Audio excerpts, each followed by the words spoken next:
नमस्कार दोस्तों, आपका हार्दिक स्वागत है बिब्लियोफाइल डिजिटल सेंटर पर। मैं दिनकर राणा हमेशा की तरह आपका हार्दिक स्वागत करता हूं।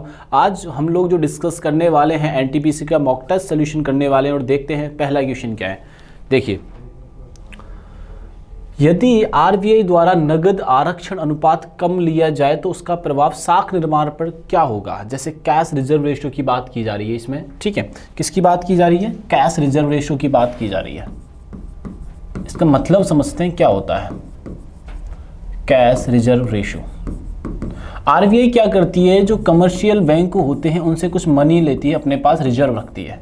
कमर्शियल बैंक से जो आरबीआई होती है क्या लेती है? मनी लेती है, कैश लेती है, ठीक है। ये वो मनी होती है जो सुरक्षित रखी जाती है। भैया कोई भी कैजुअलिटी होती है तो हमारे पास कोई मनी है। अब क्या है कि अब आरबीआई खुद ही वापस करे, भाई लो तुम्हारे पास ले लो। तो इसका मतलब ये है कि इनकी कमर्शियल बैंक की स्थिति सुधर चुकी है। यही तो कहना चाह रहा है। देखो, यदि आरबीआई द्वारा नगद आरक्षण अनुपात कम किया जाए, ठीक है। पहले एक एग्जांपल देखते, जैसे एक तरफ है पीएनबी, एग्जांपल को समझिएगा। पीएनबी एक तरफ मैंने कहा आरबीआई ने इसको कुछ कैश दे रखा था, आरबीआई को कोई रिजर्व दे रखा था, ठीक है ना। क्या दे रखा था बच्चों? रिजर्व दे रखा था। रिजर्व के तौर पर क्या दे रखा था? कैश दे रखा था। अब कैश जब दे रखा है, अब इसको ये वापस करना चाह रही है आरबीआई, तो इसका मतलब ये पहले तो इसने एक लोन के तौर पे लिया था या विश्वास कम था, तो इसका मतलब ये कि पीएनबी पर आरबीआई का क्या बढ़ गया? विश्वास बढ़ गया। तो अब ये लोन का जो सर्जन करेगी, ये लोन देगी ना, लोन देने की क्षमता इसकी बढ़ जाएगी। लोन देने की क्षमता अदर लोगों को क्या होगी? बढ़ जाएगी। तो यही इसमें कहना चाह रहा है। अब क्वेश्चन को ढंग से समझिए। यदि आरबीआई द्वारा नगद आरक्षण अनुपात कम किया जाए तो उसका प्रभाव साख निर्माण पर क्या होगा? बढ़ोतरी होगी। क्या होगा बच्चों? इंक्रीमेंट होगा। ये बात आप लोग ध्यान रखना, क्या होगा यहाँ पे? इंक्रीमेंट होने वाला है। तो आप समझ गए होंगे चीजें, ठीक है। आइए चलते हैं आगे, सेकंड नंबर का क्वेश्चन करते हैं। प्रस्तावना यह कहती है कि भारत में राज्य की व्यक्ति की गरिमा की आश्वासन होगा। संविधान किस गारंटी द्वारा इसे प्राप्त करता है? संविधान में ऐसी कौन सी गारंटी दी गई है जिसके बारे में ये बात कर रहा होता? देखते हैं क्या है। प्रत्येक नागरिक को मौलिक अधिकार है। जी, बात सही है।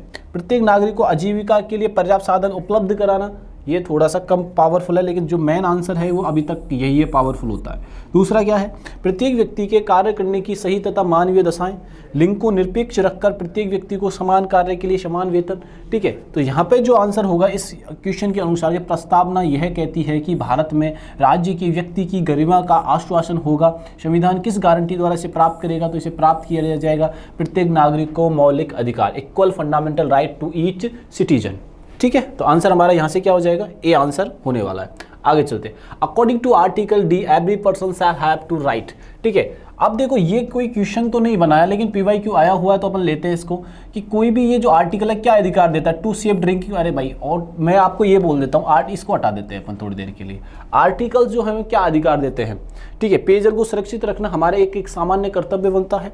प्रदूषण को रोकना एक सामान्य कर्तव्य बनता है, और ऊर्जा का संरक्षण करना ये भी एक सामान्य कर्तव्य है। तो अपन इसे आर्टिकल से ना जोड़कर अगर नॉर्मली ही बात करें तो क्या होगा बच्चों? तो ये डी आंसर इसका हो जाएगा, ठीक है। अगर आर्टिकल 30 अकेला होता, ठीक है, आर्टिकल 30 ये माइनॉरिटीज की बात करता, अल्पसंख्यकों के धर्म की रक्षा करने के लिए, ठीक है। अल्पसंख्यकों की रक्षा के लिए ये बनाया गया है। उनकी धार्मिक जो मूल आवश्यकता है, अल्पसंख्यकों की धार्मिक औचित्य को बनाए रखना, धार्मिक औचित्य को बनाए रखना, ये बात छोटी सी बात है, इसे याद रखना है। तो हमारा आंसर क्या हो जाएगा? यहाँ से डी आंसर हो जाएगा। चलिए नेक्स्ट क्वेश्चन करते हैं। निम्नलिखित में से किस क्षेत्र में स्प्रेडशीट सॉफ्टवेयर अधिक उपयोगी करता है? जैसे स्प्रेडशीट का मतलब है, जैसे मैं यही लेके बैठा हूँ, अगर एक मैं डाटा बना रहा होता आपके सामने, सपोज कीजिए ऐसे करके, जैसे एक्सेल सीट बना रहा हूँ, तो एक्सेल सीट की मुझे रिक्वायरमेंट क्या आएगी? जैसे हमारे कोचिंग के जितने बच्चे हैं, ऑनलाइन ऑफलाइन जो बच्चे हैं, उनके एक डाटा बना रहे हैं, कितने बच्चों के कितने मार्क्स आ रहे हैं, किस तरीके से रिजल्ट को रिप्रेजेंट कर रहे हैं, कौन से बैच में कौन अच्छा कर रहा है। तो इसके लिए हमें स्प्रेडशीट यानी स्टैटिकल यानी सांख्या की चीज़ों का पता लगाने के लिए मूल तौर पर स्प्रेडशीट का निर्माण किया जाता है। जैसे मैं इसी स्प्रेडशीट की निर्माण करता हूँ। जैसे मैंने कहा, यहाँ पर मैं सीरियल नंबर लिखूँगा, यहाँ पर सीरियल नंबर लिख देता हूँ, ठीक है। यहाँ पे मैं कुछ नंबर स्टूडेंट के नेम लिख देता हूँ, ऐसे नेम लिख दिए स्टूडेंट के। अब यहाँ पे कितने मार्क्स आ रहे हैं, टोटल मार्क्स लिख देते हैं, किस सब्जेक्ट में आ रहे हैं, सपोज करो मैथ में आ रहे हैं, इंग्लिश में आ रहे हैं, रीजनिंग में आ रहे हैं और जीके में आ रहे हैं। ऐसे करके जैसे मैंने कहा, राम एक व्यक्ति है, 1 नंबर डाल दिया। तो ये किसके काम आ रही है? सांख्यिकी डाटा बनाने के काम आ रही है। राम के अलावा मैंने श्याम को कहा, श्याम के अलावा मैंने लक्ष्मण को कहा, लक्ष्मण के अलावा मैंने किसको कहा? हनुमान जी को कहा, हनुमान जी के अलावा किसको कहा? मैंने सीता को कहा। तो ये सारी चीज़ें हमें देखनी है। सपोज करो इनके 200 में से 180 नंबर आए, इनके 160 आए, एक के 130 आए, एक के बस 100 आए, एक के मात्र 80 आए। तो ये कहना है कि इनका टोटलिंग कैसे करना है। तो ये स्प्रेडशीट जो बनाई जाती है वो स्टैटिकल डाटा का पता लगाने के लिए की जाती है। अब अपने ऑप्शंस पर आते हैं। निम्नलिखित में से किस क्षेत्र में स्प्रेडशीट सॉफ्टवेयर अधिक उपयोगी है? तो वो सांख्यिकी में अधिक उपयोगी। मनोविज्ञान, प्रकाशन, संदेश होने को तो इनमें भी यूज किया जाता है, मनोविज्ञान के अंदर भी यूज किया जा सकता है, लेकिन इसमें सबसे ज़्यादा उपयोगी कौन सा है? तो मैं कल भी ये चीज़ बता रहा था आपको, तो सांख्यिकी होता है और क्लास में कई बार चीज़ मैंने ये बताई हुई है आपको। किसने पहला स्वचालित वाहन बनाया? देखो अब आप गूगल बाबा पे जाएंगे तो रुडोल्फ डीजल बोलेगा और एक तरफ बोलेगा कार्ल वेंज। भैया दोनों ही आंसर सही हैं, लेकिन हम आंसर कौन सा करें सर? फिर तो कंफ्यूज हो जाएंगे। तो इसके लिए हम आंसर करेंगे कार्ल वेंज को। रीजन है कि सबसे पहले पेटेंट इस व्यक्ति ने दिया था। जैसे मैं हूं, मैंने कोई कार्य कर दिया लेकिन मेरे पास उस चीज़ का एविडेंस नहीं है तो मुझे नहीं माना जाएगा।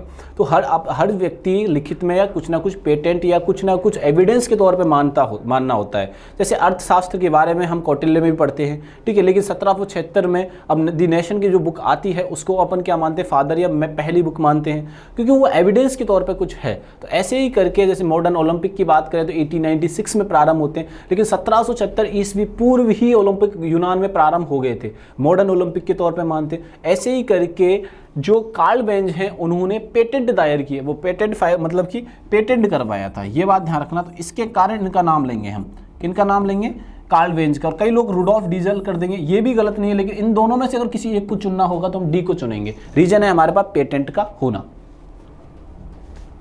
सिविल सेवाओं में प्रतियोगी परीक्षा को सिद्धांतिक रूप से कब माना गया था? सैद्धांतिक रूप में सिविल सेवाओं में 1853 में माना गया था। चार्टर एक्ट जो आता है 1873 उसमें माना गया था।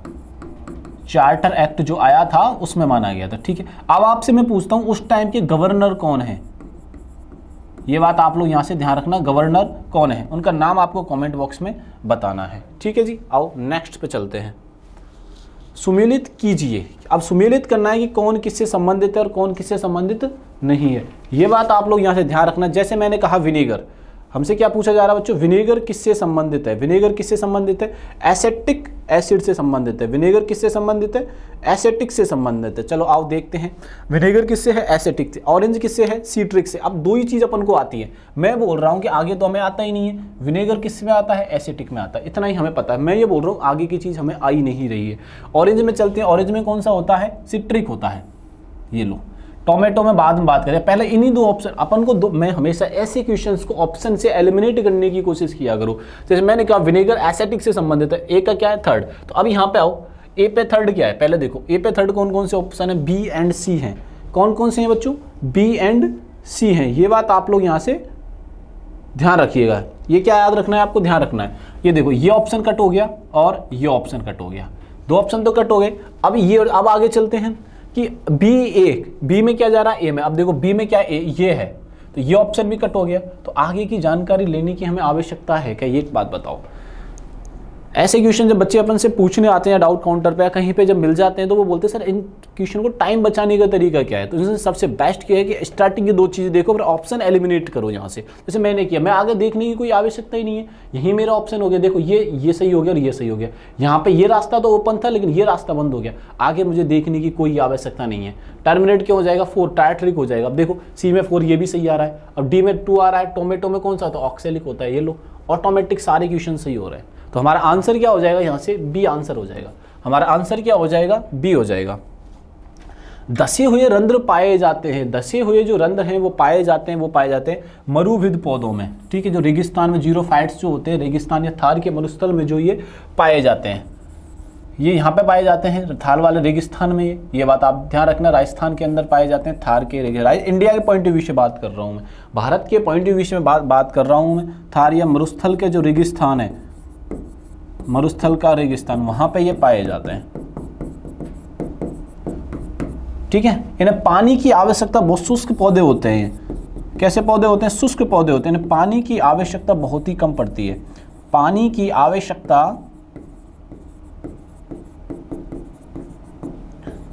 कम पड़ती है।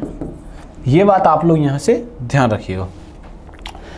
तिल चट्टों के शरीर में वायु किसके द्वारा प्रवेश करती है? स्पाइक, श्वास रंध्रों के द्वारा, यानी स्पाइकल्स के द्वारा ये प्रवेश करती है। ये बात आप ध्यान रखना। तो यहाँ ऐसे करके ये जो होते हैं, और स्पाइकल्स इसमें इस जगह पे पाए जाते हैं। ये बात ध्यान रखना, इस जगह पे क्या पाए जाते हैं? स्पाइकल्स पाए जाते हैं। ठीक है, नेक्स्ट चलते हैं, नेक्स्ट क्वेश्चन करते हैं। फासीवाद किसमें विश्वास करता है? फासीवाद है इटली से प्रारंभ होता है, और ये विश्वास किसमें करता है? तो ये नेशनलिज्म यानी राष्ट्रीयता में विश्वास करता है। कैसे? यहाँ पे लोगों से ज़्यादा राष्ट्र को प्राथमिकता दी जाती है, लोगों से ज़्यादा राष्ट्र को प्राथमिकता दी जाती है। तो हमारा आंसर क्या होगा? फासीवाद किसको प्राथमिकता देता है? राष्ट्रवाद यानी नेशनलिज्म को ये सपोर्ट करता है। ये बात आप लोग ध्यान रखना। ठीक है, फासीवाद क्या है? लोगों को नियंत्रित करने का सैन्य शक्तियों के माध्यम से। वर्ल्ड वॉर सेकंड हमने देखा, इटली में देखा। और एक नाम आपने सुना ही होगा, बेनितो मुसोलिनी। ठीक है, सॉरी, बेनितो मुसोलिनी का एक नाम सुना होगा जो हमें देखने को मिलता है। चलो नेक्स्ट क्वेश्चन पे अपन चलते हैं। सामूहिक खपत से तात्पर्य है कलेक्टिव कंजम्पशन मीन्स क्या होता है? देखो, इकोनॉमिक्स के जो क्वेश्चन हैं, तो आप अगर, मैंने ऑफलाइन क्लास में भी बता रखा है, वैसे भी नॉर्मल में बताता रहता हूँ, और यहाँ पे भी मैंने कई बार इकोनॉमिक क्वेश्चन को करने के बहुत सारे प्रयास किए हैं और तरीके आप लोगों तक पहुँचाने की कोशिश की है कि कंसेप्चुअल जो क्वेश्चन है अपन घर को आधार मानकर कर सकते हैं। लेकिन उसके लिए क्या है, थोड़ा सा डीपली थिंकिंग करनी होगी आपको। कैसे? सुनो, इसलिए बोला ये समझो थोड़ी देर की, ये क्वेश्चन अपने को नहीं आ रहा है। ठीक है, लेकिन पढ़ तो सकते हैं क्वेश्चन को। देखिए, कलेक्टिव कंजम्पशन मीन्स सामूहिक खपत से घरेलू खपत। सही बात है, सामूहिक मतलब घरेलू। अब एक बात, तो घर में जिसमें रह रहे हैं वो है। अभी तो बोला सर आपने घर के लिए, चलो घरेलू। इन सामूहिक इसमें से स्ट्रॉन्ग व्यक्ति, मतलब एक व्यक्ति के द्वारा। घरेलू अपना घर है, ठीक है। व्यक्ति एक व्यक्ति के लिए बोला गया, वे व्यक्ति है, ठीक है ना। और स्वयं खपत, ये भी स्वयं मतलब एक ही व्यक्ति हो गया। इसने सामूहिक ग्रुप के लिए बोला, एक व्यक्ति का ग्रुप तो होगा नहीं, तो ये ऑप्शन तो ऑटोमेटिक एलिमिनेट हो जाते हैं। एक व्यक्ति का ग्रुप तो हो ही नहीं सकता। अब घरेलू में एक परिवार की बात कर रही है। अब परिवार की बात जब कर रहा है क्वेश्चन, तो परिवार से सीधा हम देश पे चलते हैं। देश के नागरिकों द्वारा की गई खपत। आंसर बहुत आसान था इसका आंसर क्या था? बहुत ज़्यादा आसान आंसर था। चलिए नेक्स्ट क्वेश्चन पे चलते हैं। स्तनधारी वृक्क की जैविक रचनात्मक क्रियात्मक इकाई होती है नेफ्रॉन, यानी जैसे मैं ह्यूमंस की बात करूं तो किडनी, ठीक है। तो वो किसके अंडर में आती है? नेफ्रोलॉजी, यानी नेफ्रॉन्स होते हैं। नेफ्रॉन्स का अध्ययन किया जाता है नेफ्रोलॉजी के अंदर। नेफ्रॉन्स का जो नेफ्रॉन का जो अध्ययन या किडनी का अध्ययन किया जाता है नेफ्रोलॉजी में। किस में अध्ययन किया जाता है? नेफ्रोलॉजी। इसके अंदर आती है किडनी, ठीक है, जो रक्त को साफ करने का कार्य करती है, रक्त को साफ करने, ठीक है। पिछले 10 ईयर्स में 17 से 18% किडनी डैमेजेस के केस बढ़े हैं हम। ये बात ध्यान रखिएगा। हम जो पानी का यूज कर रहे हैं, जो पदार्थों का यूज कर रहे हैं, हमारे बॉडी को वो डैमेज कर रहे हैं, हमारे बॉडी ऑर्गन्स को डैमेज कर रहे हैं। किडनी पेशेंट, जैसे आपने देखा होगा, अगर आप अपना सोनोग्राफी अल्ट्रासाउंड कराते हैं तो आपको किडनी स्टोन एक नॉर्मल है आज के टाइम पर। किडनी जो स्टोन है एक नॉर्मल चीज़ है, आपके कहीं ना कहीं आपके परिवार में किसी ना किसी को होगी। रीजंस क्या होते हैं उसके पीछे? पानी का कम पीना, किडनी का कमज़ोर होना, कुछ ऐसे चीज़ों का पदार्थों का सेवन कर रहे होते हैं जो हमारी बॉडी को नुकसान पहुंचा रहे होते हैं। तो हमें बातें ये समझनी होंगी, ठीक है। तो मेरा मानना है, डॉक्टर्स का मानना ये है कि आप ज़्यादा से ज़्यादा पानी पीजिए, ज़्यादा से ज़्यादा पानी,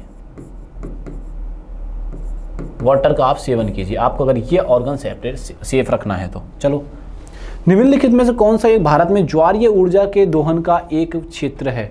ज्वारीय ऊर्जा के दोहन का क्षेत्र कौन सा? वो है कॉम्बे की खाड़ी। कॉम्बे की खाड़ी कहाँ पे है? तो यह है गुजरात के कच्छ में। मैं इसका मैप ही बना देता हूँ, दिख रहा है सबको? ये लीजिए, जैसे मैंने कहा एक कॉम्बे की खाड़ी, ये रही कॉम्बे की खाड़ी, ठीक है। दूसरा है मन्नार की खाड़ी, जैसे ये है श्रीलंका, ये श्रीलंका है, ये श्रीलंका के वाला ये वाला जो क्षेत्र है ना, ये मन्नार की खाड़ी। ये क्या है बच्चों? मन्नार की खाड़ी है, मन्नार की खाड़ी, ठीक है। अब आता है कोरोमंडल, मालाबार तट। मालाबार तट कहाँ है? ये है केरल के अंदर, ये मालाबार तट है बच्चों। ये क्या है? मालाबार तट केरल में पाया जाता है मेनली। यहां पे है बच्चों कोरोमंडल तट। ये कौन सा तट है? कोरोमंडल तट। और ये जो आता है, ये आता है कोंकण। ये कौन सा तट आता है बच्चों? कोंकण तट आता है, ये इनके बारे में याद रखें। तो हमारा आंसर तो हो जाएगा ए, मालाबार तट केरल में है। मन्नार खाड़ी आप देख लो कहाँ पे है, तमिलनाडु और श्रीलंका के बीच में है। चिल्का झील कहाँ पे है, चिल्का झील है ओडिशा के अंदर। लोकटक मणिपुर में है, ओडिशा में। लेगून झील है, ये कैसी झील है बच्चों, लेगून। बात समझ में आई कि नहीं है। और लोकटक झील है एक, लोकटक झील कहाँ पे है बच्चों, लोकटक झील है मणिपुर में।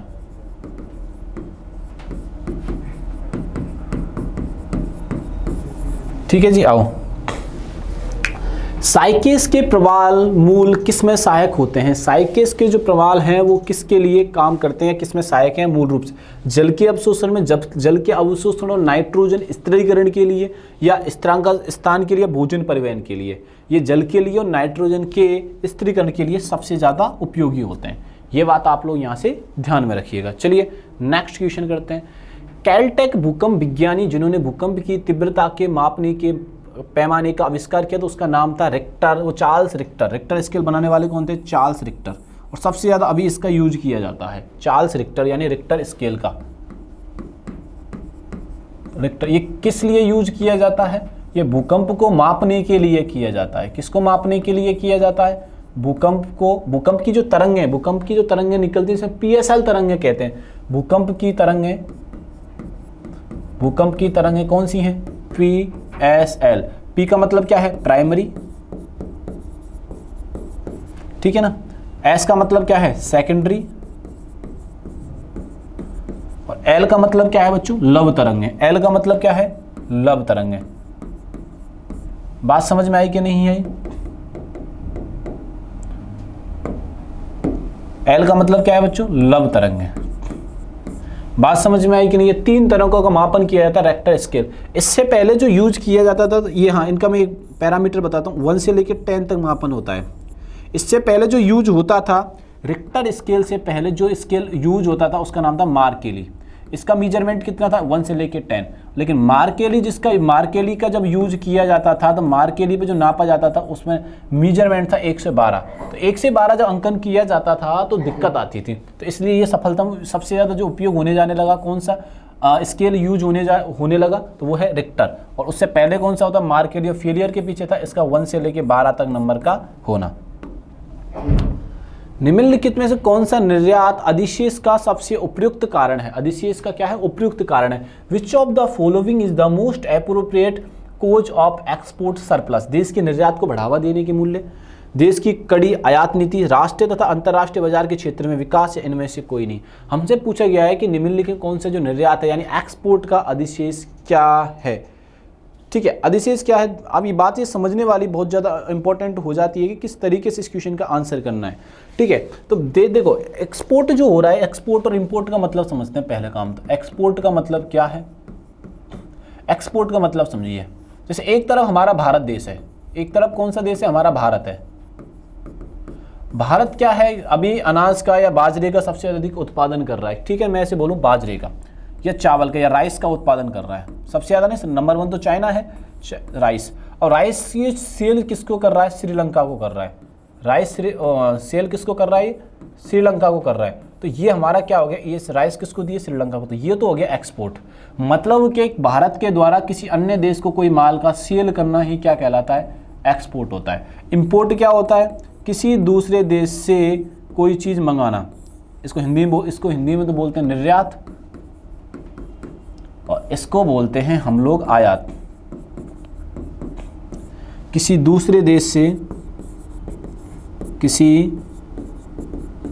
देश से सामग्री या कोई अन्य पदार्थ मंगाना, सामग्री या अन्य पदार्थ मंगाना।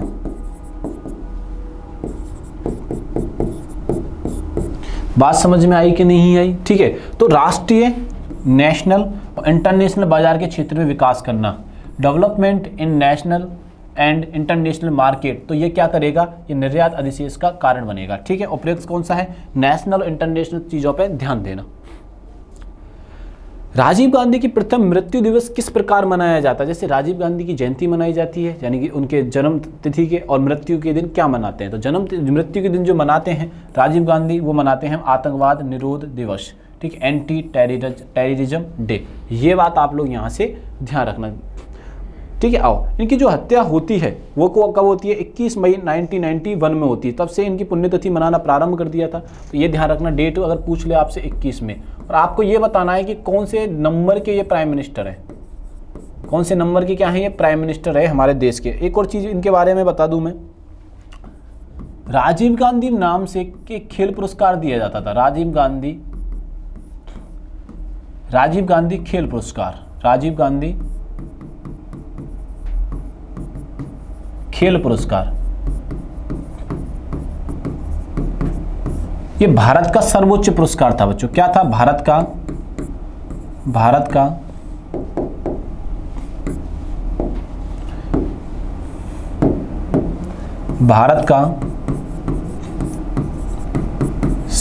सर्वोच्च खेल पुरस्कार, सर्वोच्च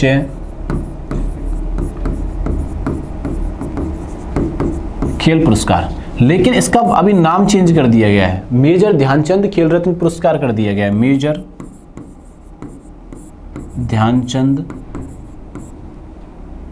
ध्यानचंद खेल रत्न पुरस्कार, खेल रत्न पुरस्कार। ये जो किया गया है, नेम चेंज किया गया है बच्चों। यह क्या किया गया बच्चों? नेम चेंज किया गया है, नेम चेंज। बात समझ में आई कि नहीं आई? ठीक है, ये बात आप लोग राजीव गांधी जी के बारे में याद रखिएगा। ठीक है, बहुत इंपॉर्टेंट कहानी है। आपसे बता दूं 6 नंबर के ये प्राइम मिनिस्टर होते हैं। कौन से नंबर के प्राइम मिनिस्टर होते हैं?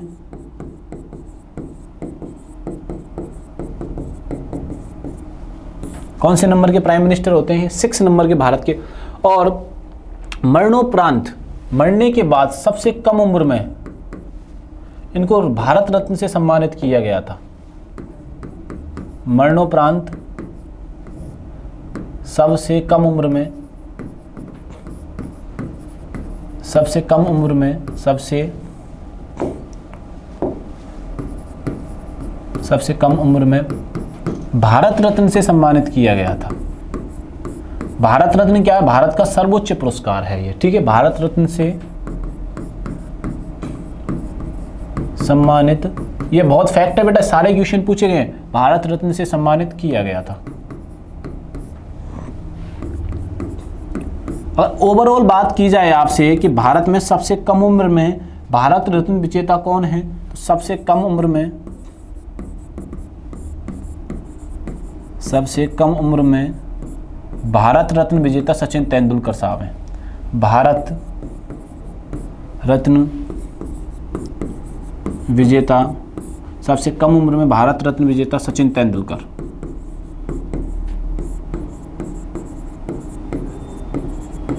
सचिन तेंदुलकर क्रिकेट के क्या कहे जाते हैं? गॉड कहे जाते हैं, God of cricket, God of cricket. ये बात आप लोग यहां से इनके बारे में ध्यान रखनी, छोटी सी इंफॉर्मेशन है। ठीक है, आइए नेक्स्ट क्वेश्चन पर अपन चलते हैं। बौद्ध धर्म में त्रिशूल या 3 जेम्स आकार प्रतीक किसका प्रतिनिधित्व नहीं करता? जो बौद्ध धर्म के, बुद्धिज्म के त्रिरत्न हैं, 3 जेम्स जिन्हें कहा जाता है, वो कौन से हैं? आप सीधा सीधा इसको समझने का प्रयास कीजिए। बौद्धिज्म की जो 3 हैं, एक है संघ, कौन सा है बच्चों? संघ। ठीक है, एक कौन सा है? बुद्ध। ठीक है, और धम्म। ये 3 मैंने आपके सामने लिख दिए, और एक धम्म। कौन सा नहीं है? वो निर्माण नहीं है। धम्म है ये, धर्म नहीं है, धम्म मैंने ऐड लगा दिया है, धम्म। ये 3 है, 1, 2 एंड 3। और कौन सा नहीं है? इसमें निर्माण नहीं है। तो हमारा आंसर क्या हो जाएगा? यही आंसर हो जाएगा बच्चों। आंसर क्या हो जाएगा? यही हो जाएगा। आपसे पूछ लिया जाए कि भैया हमें ये बता दो आप कि बौद्ध धर्म में, यानी बौद्ध जो थे, उनका ओरिजिनल नेम क्या था, वास्तविक नाम क्या था? रियल नेम यानी वास्तविक नाम क्या था? वास्तविक नाम था सिद्धार्थ। इनके सन का क्या नाम था? वो था, सन का नाम था राहुल। उस टाइम पे इतने मॉडर्न नाम थे। ठीक है, अब इनके आपको मदर यानी माता जी का नाम और फादर का नाम भी पूछा जा सकता है। किस राजवंश से ये आते हैं? जब ये मार्केट में निकले, यानी महल से जब बाहर निकले, तो कौन कौन से इनको 4 लोग मिले? सबसे पहले कौन मिला? 4 लोगों से मिले। एक नंबर पे कौन था, 2 नंबर पे कौन था, 3 नंबर पे कौन था और 4 नंबर पे कौन था? ये आपको कमेंट बॉक्स में सारी चीजें बतानी है। आओ नेक्स्ट चलते हैं। जब ध्वनि तरंगों का वायु से जल में आवर्तन होता है तब निम्नलिखित किसका परिवर्तन नहीं होता? तो फ्रीक्वेंसी यानी आवृत्ति का कोई चेंज नहीं होता है। किसका चेंज नहीं होता है? आवृत्ति यानी कि फ्रीक्वेंसी का कोई चेंज नहीं होता है। Who is the author of the book hard choice? किताब हाई चॉइस किसके कौन, इस मतलब किसने लिखी है? इसके लेखक कौन है? Hillary Clinton. ठीक है, हिलेरी क्लिंटन है, ये बात ध्यान रखिएगा आप। नेक्स्ट चलते हैं। स्पिन किसका संक्षिप्तीकरण है? ये हमसे पूछा गया है कि स्पिन जो है किसका संक्षिप्तीकरण है। तो देखते हैं, सॉफ्टवेयर प्रोसेस इंप्रूवमेंट नेटवर्क यानी कि सी, सॉफ्टवेयर प्रोसेस इंप्रूवमेंट नेटवर्क्स। बात समझ में आई कि नहीं है? ठीक है, और नेक्स्ट चलते हैं। मदर टेरेसा का जन्म हुआ था। तो मदर टेरेसा का जो जन्म होता है वो अल्बानिया में होता है।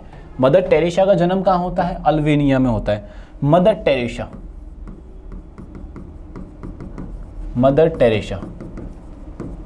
टेरेसा को 1978 में नोबेल प्राइज मिला था बच्चों, जब इनके चर्चे खूब सारे होने लग गए थे। नोबेल प्राइज मिलता है,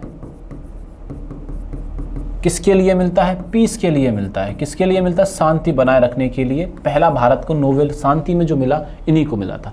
अब नोबेल्स की बात लगी है तो नोबेल्स के बारे में जानने का प्रयास करते हैं थोड़ा बहुत। First Nobel winner from India, first Nobel winner from India. Bharat के पहले नोबेल विजेता कौन है? From India. भारत के पहले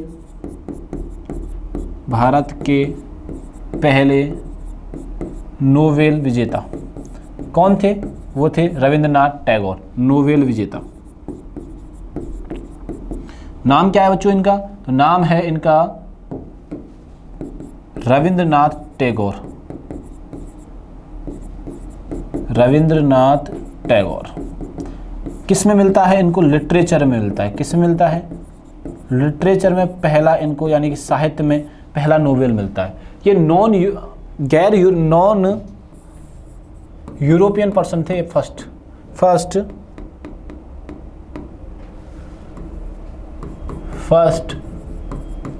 नॉन यूरोपियन व्यक्ति भी थे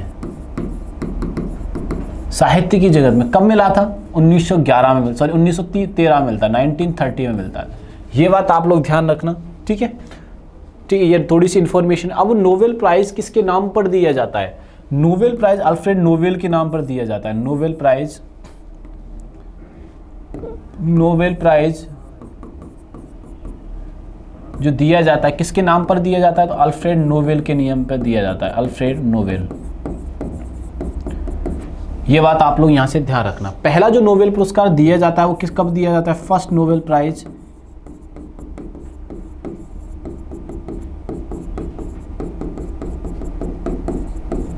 1901 में दिया जाता है।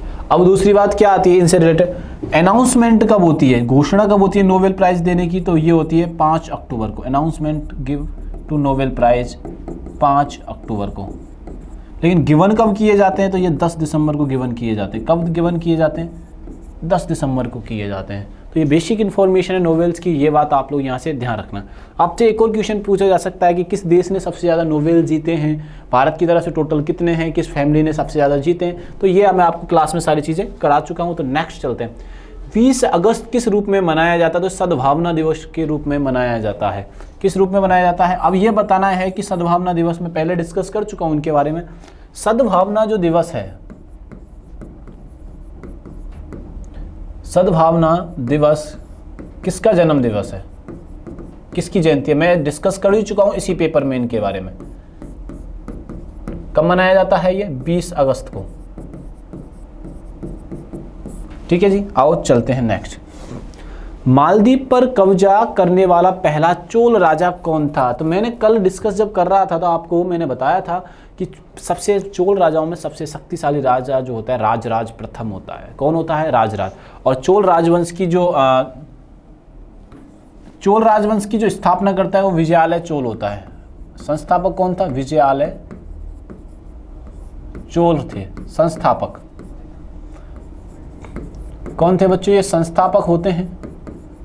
किसके संस्थापक थे? चोल राजवंश के। चोल राजवंश के क्या होते हैं? ये संस्थापक होते हैं। ये बात आप लोग यहां से ध्यान में रखिए। अब दूसरी बात आती है कब, तो ये 13वीं शताब्दी की बात है बच्चों। नहीं 13वीं नहीं, 9वीं शताब्दी में करेंगे। 13वीं शताब्दी में तो कोणार्क टेम्पल बनता है। 13वीं शताब्दी में तो क्या बनता है? कोणार्क टेम्पल बनता है। तो 9वीं शताब्दी हम लोग करने वाले हैं यहाँ पे, 9वीं शताब्दी। और सबसे प्रतापी जो राजा होता है, ठीक है, वास्तविक राज्य जो होते हैं राजराज प्रथम। राजराज प्रथम सबसे प्रतापी राजा इस राजवंश के माने जाते हैं। नेक्स्ट क्वेश्चन है 55। कौन से भारतीय संविधान संशोधन द्वारा दिल्ली को राष्ट्रीय राजधानी क्षेत्र नामित किया गया था? कौन सा ऐसे संविधान में संशोधन किया गया था जिसकी वजह से कहा गया कि दिल्ली राजधानी के नामित क्षेत्र नामित किया गया था? 69। कौन सा संविधान संशोधन हुआ था? 69। ठीक है, अब दिल्ली को राजधानी, अब दिल्ली के बारे में थोड़ी मैं अपडेट दे देता हूँ आपको। पहले आपने सुना भी होगा इसके बारे में। मैं अगर कहूँ आपसे कि दिल्ली से पहले भारत की राजधानी क्या थी, दिल्ली से पहले भारत की राजधानी क्या थी? वो थी सर कोलकाता। कोलकाता से दिल्ली जो शिफ्ट की जाती है वो 1912 में की जाती है। बोलो सर अभी 1911 पढ़ा है हमने, 1911 में घोषणा की गई थी, लेकिन बनाई कब की गई थी? 1912 में। ये बात आप लोग यहाँ से ध्यान में रखिएगा। चलिए नेक्स्ट। हाँ, एक और 2-3 चीज़ें और इससे पूछ ली जाती हैं। 2 बड़े शहरों का मैंने नाम लिया है। एक का नाम है कोलकाता, एक का नाम है दिल्ली, यानी कि दिल्ली जिसको बोलते हैं। अब आपने अभी भी एक न्यूज़पेपर में कहानी सुनी होगी, या बहुत सारे न्यूज़ एडिटर न्यूज़ छापने लग रहे हैं कि जो राजधानी है दिल्ली से कहीं और शिफ्ट की जाएगी। ऐसा सुना होगा आपने न्यूज़पेपर में। वो देखते हैं क्या होता है, आगे की बात है। जैसे मैंने कहा अभी कोलकाता, कोलकाता किस राज्य की राजधानी है? वो है वेस्ट बंगाल की। किस राज्य की राजधानी है? वेस्ट बंगाल की। चलो बात ये भी समझ में आ रही है सर, वेस्ट बंगाल की राजधानी है। चलो ये बात मेरे समझ में आती है कि वेस्ट बंगाल की ये राजधानी है। अब वेस्ट बंगाल की राजधानी है तो कोलकाता किस रिवर के किनारे पर बसा हुआ है? वो रिवर है हुगली। और मैंने कई बार आपको सेशन में बताया भी है इस चीज़ के बारे में, क्योंकि ये बहुत बार आया हुआ क्वेश्चन है हुगली से। ठीक है, दूसरा क्वेश्चन देखते हैं। दिल्ली, दिल्ली किस नदी के किनारे बसा हुआ है? तो देश की ये राजधानी और यमुना नदी के किनारे बसा हुआ है। अरविंद केजरीवाल को अभी हाल ही के जो चुनाव में हराया गया था, यही एक बेसिक मुद्दा बना था अरविंद केजरीवाल को हराने के लिए। ठीक है, आइए नेक्स्ट चलते हैं। कुका मूवमेंट वाज ऑर्गेनाइज्ड बाय। कुका आंदोलन जो चलाया जाता है वो किसके द्वारा चलाया जाता है? जो सिख गुरु होते हैं गुरु रामदास के द्वारा ये चलाया जाता है। ये बात आप लोग यहाँ से ध्यान, सॉरी रामदास नहीं, राम सिंह के द्वारा, पढ़ने में दिक्कत कर दी, गुरु राम सिंह के द्वारा ये चलाया जाता है। ये बात आप लोग यहाँ से ध्यान रखिएगा, कुका मूवमेंट। ठीक है, आगे चलते हैं नेक्स्ट क्वेश्चन पर। आइए, ये क्या था? ये कुछ खास नहीं था, इसमें धार्मिक सुधार किए गए थे, बस इतना ध्यान रख लीजिए। इसमें धार्मिक सुधार एक आंदोलन था। ठीक है, ये बात ध्यान रखिएगा। चलिए आगे चलते हैं। भारत में प्राकृतिक गैस का सबसे अधिक उत्पादन कहाँ किया जाता है? बॉम्बे हाई में, गुजरात में, या आंध्र तट पे, बंगाल? तो बॉम्बे हाई में सबसे ज़्यादा प्राकृतिक गैस का उत्पादन किया जाता है। कहाँ पे किया जाता है बच्चों? तो ये किया जाता है बॉम्बे हाई के अंदर। ये बात आप लोग यहाँ से ध्यान में रखिएगा। माना दर्रा किस राज्य में स्थित है? तो माना जो दर्रा है वो उत्तराखंड राज्य में स्थित है। कहाँ पे स्थित है? उत्तराखंड में ये स्थित है। अब दर्रा क्या होता है वो मैं आपको बताता हूँ। पासेज क्या होते हैं मैंने कई बार आपको बताया भी, अगेन बता देता हूँ। जैसे मैंने कहा ये क्या है बच्चों? पहाड़ है। पहाड़ के बीच में कोई सकरा रास्ता, पहाड़ों के मध्य कोई सकरा रास्ता, पहाड़ों के मध्य कोई सकरा रास्ता। बड़ा होना चाहिए, ऐसे नहीं थोड़ा सा बोला उसी को बोल देंगे, ऐसा कुछ नहीं। सकरा रास्ता, उसी को हम क्या बोल देते हैं बच्चों? उसी को बोलते हैं हम लोग पास या दर्रा। मोनोलाओ जो सक्रिय ज्वालामुखी वोल्केनो है वो कौन सा है? वो है कहाँ पर है? हवाई द्वीप पर, यानी कि यूएसए में है। ये बात आप लोग यहाँ से याद रखना। भारत में कहाँ पे एक्टिव वोल्केनो है? वेरेन आइसलैंड पर है, वेरेन द्वीप पर है, भारत में active volcano, active volcano Bharat का। ये बात आप लोग यहां से ध्यान रखिएगा। नेक्स्ट चलते हैं। Which is the Indian largest and the oldest museum, Bharat का सबसे पुराना अजाब घर कौन सा है, सबसे पुराना, ठीक है, ये बात आप लोग ध्यान रखना, लार्जेस्ट भी और सबसे पुराना भी। भारतीय अजाब घर कोलकाता, कोलकाता का जो अजाब घर है ये सबसे पुराना है, ठीक है। नई दिल्ली अजाब घर, इलाहाबाद और सालार जंग ये नहीं है। आंसर हमारा क्या हो जाएगा यहाँ से, ए आंसर हो जाएगा। टोडा जनजातियां कहाँ पाई जाती है, जब ट्राइबल क्लास ली थी, ट्राइबल क्लास में मैंने आपको बताया था, ट्राइबों को जब मैंने पढ़ाया तो आपको बताया कि टोडा जो ट्राइब वाले जो लोग हैं वो मिलते हैं नीलगिरी की पहाड़ियों पर।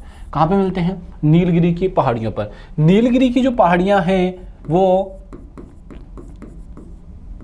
नीलगिरी की पहाड़ियाँ किन दो चीज़ों, वेस्टर्न घाट और ईस्टर्न घाट को जोड़ने का काम करती है। वेस्टर्न घाट किनको जोड़ने का काम करती है, वेस्टर्न घाट,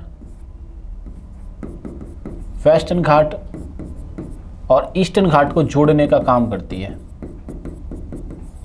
ये बात आप लोग यहां से ध्यान रखना। नीलगिरी की पहाड़ियों में कौन सी ट्राइब निवास करती है, तो नीलगिरी की पहाड़ियों में जो ट्राइब निवास करती है वो करती है बच्चों टोडा ट्राइब। कौन सा ट्राइब निवास करती है, टोडा ट्राइब करती है। ये बात आप लोग यहां से ध्यान रखिएगा। तो हमारा आंसर क्या हो जाएगा यहाँ से, बी आंसर यहाँ से हो जाएगा। चलिए नेक्स्ट क्वेश्चन पे चलते हैं। मुद्रा के रूप में व्यक्ति द्वारा किया गया किसी वस्तु का मान कहलाता है। एक इकोनॉमिक्स का एकदम रसगुल्ला क्वेश्चन है, बहुत आसान क्वेश्चन आया है। जैसे बोलते हैं ना एकदम लड्डू क्वेश्चन आना बहुत सा आसान, उसको बोलते हैं मूल्य। क्या कहा गया है, जैसे आप मेरे ये मार्कर की बात कर लूँ मैं, तो मार्कर में देखो, मार्कर को आधार मानते हैं और क्वेश्चन करते हैं। मुद्रा के रूप में व्यक्ति द्वारा किया गया वस्तु का मान, मुद्रा के रूप में मैंने मार्कर को कहा ये मुद्रा बताओ, इसकी क्या बताओ, मुद्रा। तो मुद्रा से मतलब क्या करेगा बच्चों, ये मूल्य पूछेगा आपसे। क्या पूछेगा, मूल्य। मूल्य बोले तो प्राइस। किसकी बात आपसे कर रहा है, ये प्राइस की बात कर रहा है। तो क्या होगा, ए आंसर हमारा हो जाएगा। आंसर क्या हो जाएगा बच्चों हमारा, ए आंसर यहां से हो जाएगा। अकबर के शासनकाल में मीर बख्शी किसकी देखभाल किया करते थे। अकबर का जो सैन्य काल होता है, अकबर के टाइम में 9 जम्स होते हैं, अलग अलग चीज़ें कहते हैं भाई, अलग अलग विभाग बने हुए थे और अलग अलग विभागों के मुख्य थे, उनके मिनिस्टर्स थे, मंत्री भी थे, उनके मतलब ये बोलते हैं ना अधिकारी। शासनकाल में मीर बख्शी किसकी देखभाल करते थे, तो अलग अलग जो मिनिस्ट्री थी उनके अलग अलग विभाग थे, इनके अलग अलग अध्यक्ष थे, उन्होंने अलग अलग अध्यक्षों को किसके नाम से बुलाया जाता था। जैसे यहाँ पे आया है मीर बख्शी। मीर बख्शी जो होते हैं वो सैन्य मामलों को देखते थे। मीर बख्शी किसको देखते थे, सैन्य मामलों को देखा करते थे। ये हमसे पूछा गया है, ठीक है। अब अकबर की एक लंबी कथा है बच्चों, एक अकबर के बारे में बहुत सारी चीजें जानने को हमें मिलती हैं। अकबर का असली नाम क्या था सर, अकबर का असली नाम क्या था, तो जलाल। अकबर का असली नाम क्या था बच्चों, जलाल। अकबर का वास्तविक नाम जलाल था, जलालुद्दीन मोहम्मद अकबर, वास्तविक नाम जलाल,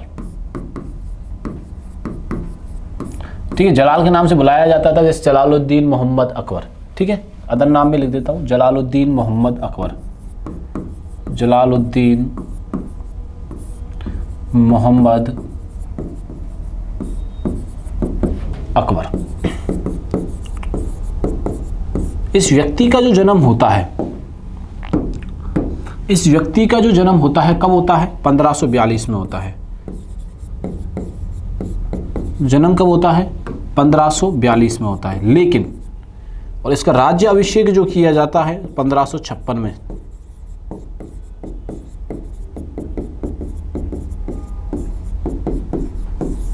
चौदह वर्ष की आयु में। ये बात आप लोग यहां से ध्यान रखिएगा। यहां का आंसर मिल गया आपको, सैन्य मिलिट्री से ये जोड़ता था।